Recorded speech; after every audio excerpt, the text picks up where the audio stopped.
At high noon, the bridge over the border was empty.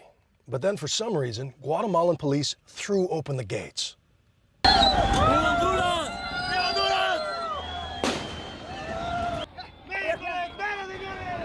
No, Cerrado, it's closed. It's closed.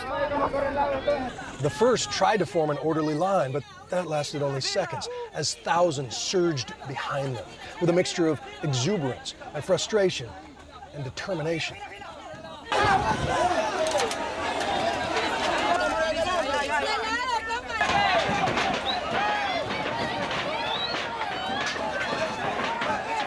After a fraught half an hour, the crowd calmed itself, even turning on the few troublemakers. Some couldn't take the heat, though, and jumped into the river. Our message is we're not criminals. We're coming over here because we want to work.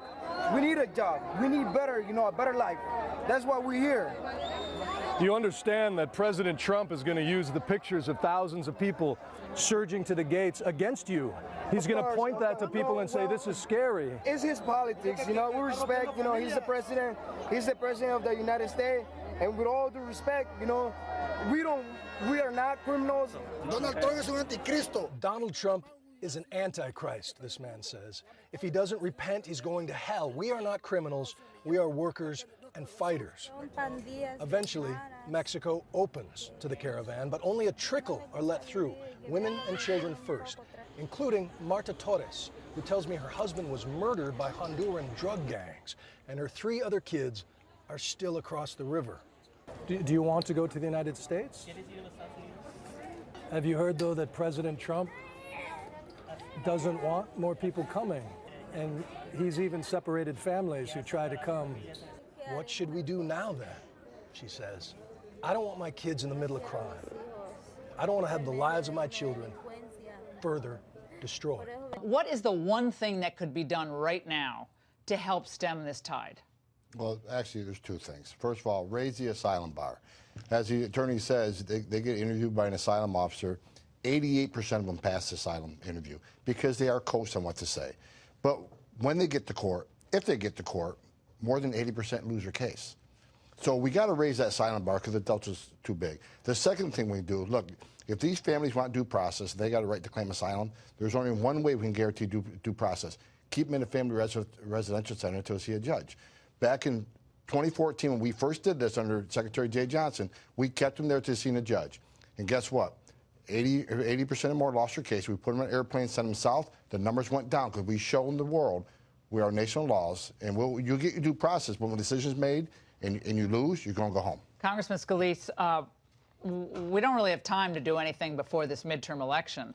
This is a national security issue, an economic issue, costs taxpayers billions of dollars to take all these people in, public schools, health care, all of what we know. It's a health issue, too, because we don't know what people have coming in here. We have diseases in this country we haven't had for decades. What will Congress do in the after the midterms to address this issue?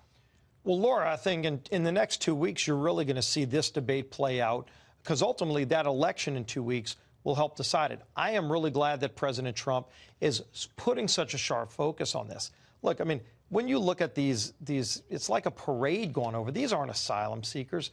I mean, you can see, and you've talked about this, you've highlighted the people that are coaching them along the way so that at the beginning of this march, they're talking about coming over here looking for jobs, and then by the time they're getting closer, they're being coached about how to finally try to get in here legally, even though this is not what the legal process is supposed to be like.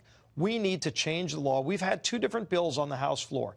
We've had actual votes to tighten these loopholes up, to actually close the loopholes. So what's the problem? That are allowing Why is this not getting traction? This is a national emergency. I'd pull everyone back from midterm campaigning to deal with this, frankly. Yeah. It's that important when we have thousands of people coming into, maybe most of them are unarmed, all of them are unarmed for all we know. We don't know.